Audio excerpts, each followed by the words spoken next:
Jean Gomis pour le premier coup d'envoi historique de l'Évreux FC 27 à domicile en national de l'objectif, prendre les 3 points. Le coup franc qui va être bien botté, ça va être repris par une tête, peut-être celle de Fred Mendy, et l'arrivée, c'est Alexander Borja qui vient pousser le ballon au fond des filets. Évreux mène 1-0. Offensive du Stade Malherbe, côté gauche, ça se déploie. Attention à Norman Bassett qui se retrouve seul dans l'axe. Norman Bassett qui va hériter du ballon, qui va tromper Alexandre Lefebvre, un but partout entre Caen et Évreux.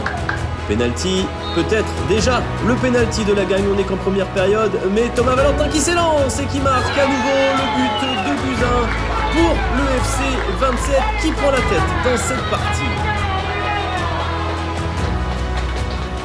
Et le coup de sifflet final sur cette prise de balle d'Alexandre Lefebvre. L'Évreux FC 27 s'impose ici à Mathieu Bodmer 2-1 contre la réserve du Stade Malherbe.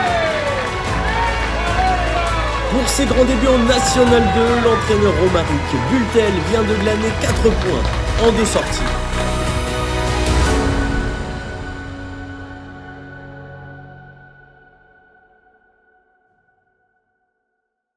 Donner un petit peu de fierté, un peu d'amour, un peu d'espoir à tout le monde. Jean-Phi, il est là depuis 7h30 du mat. 7h30 du mat, il est là avec Dom en train de tout installer. Je vous prends toujours Jean-Phi parce que c'est le plus facile, c'est le plus simple. Mais les gens, ils vont tous être là pour vous. Et ils sont tous là, les bénévoles. Ça fait 1 semaine qu'ils sont en train de pousser des barrières pour que le stade ressemble à quelque chose. Donc si vous n'avez pas un minimum d'amour pour eux, si vous n'avez pas un minimum de respect pour eux, et que vous regardez votre petit nombril parce que vous avez loupé un contrôle, parce que vous avez loupé un coup franc, parce que vous en avez concédé un but, parce que vous n'avez pas marqué le but que vous souhaitez, parce que vous n'avez pas eu l'étoile du match, parce que vous n'êtes pas titulaire, parce que vous ne jouez pas dans la bonne zone, vous foutez de la gueule du monde.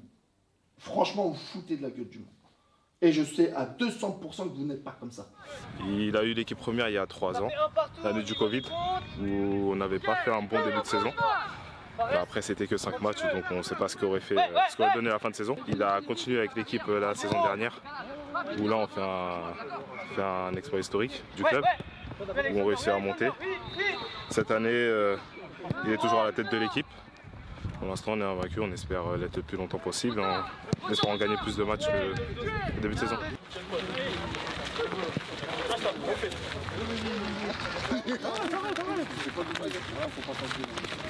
Moi, ce que j'aime chez Romaric, c'est qu'il parle beaucoup avec les joueurs et que quand il a des choses à dire, il le dit, que ce soit par l'intermédiaire de soit Titi, soit Romaric, mais quand ils ont quelque chose à dire, ils le font passer le message et c'est ça que j'aime bien, je pense, c'est sa qualité numéro 1. En termes d'âge, il se rapproche plus de nous.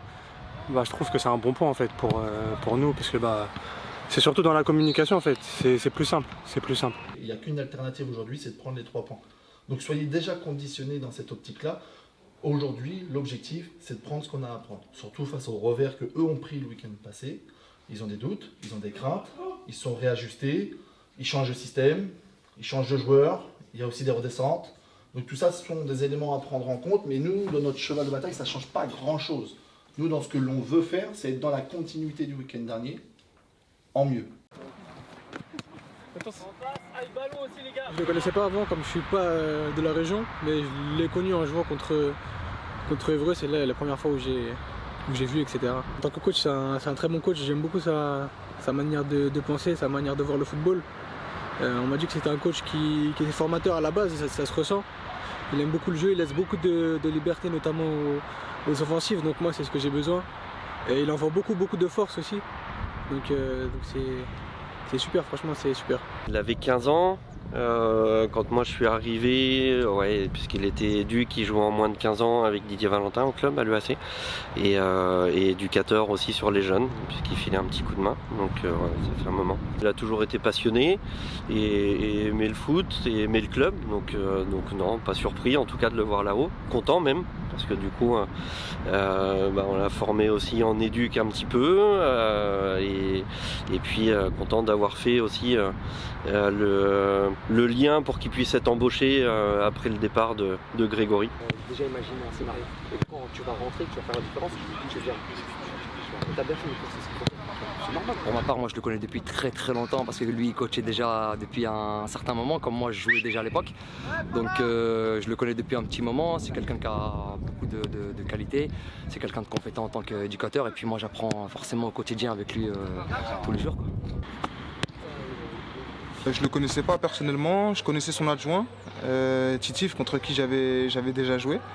Mais Romaric, je ne connaissais pas du tout et ça a été une bonne surprise parce que dès le premier échange, le feeling il est passé, avec Titif tout autant.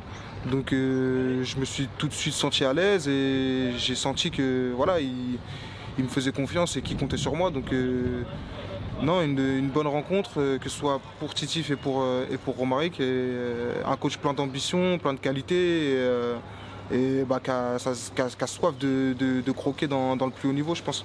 Au quotidien, ça change de notre ancien entraîneur parce qu'il nous fait un peu plus de jeu à l'entraînement, ce qu'on demandait. Et du coup, on est content de venir à l'entraînement quand on voit qu'il y a pas mal de jeux en séance. Donc surtout sur ça, le point qui a changé par rapport aux entraîneurs d'avant. André, ça va. Amédée, ça va. Sanders, ça va. Marvin. Ce qui me marque, c'est qu'il laisse rien au hasard. Il laisse rien au hasard, que ce soit dans l'approche des matchs, par rapport à l'adversaire. À chaque fois, on a un compte rendu détaillé. On sait plus ou moins le plan de jeu qu'on va devoir utiliser pour réussir nos matchs. Et jusqu'à présent, à chaque fois qu'on l'a écouté, ça a plus ou moins fonctionné. Donc, ouais, le sens du détail et beaucoup de détermination, ça me marque. Et à chaque fois, je vois un engagement total sur le bord du terrain quand nous on est dedans. Il n'hésite pas à aller au front pour nous. Et moi, c'est quelque chose que j'apprécie. Ouais.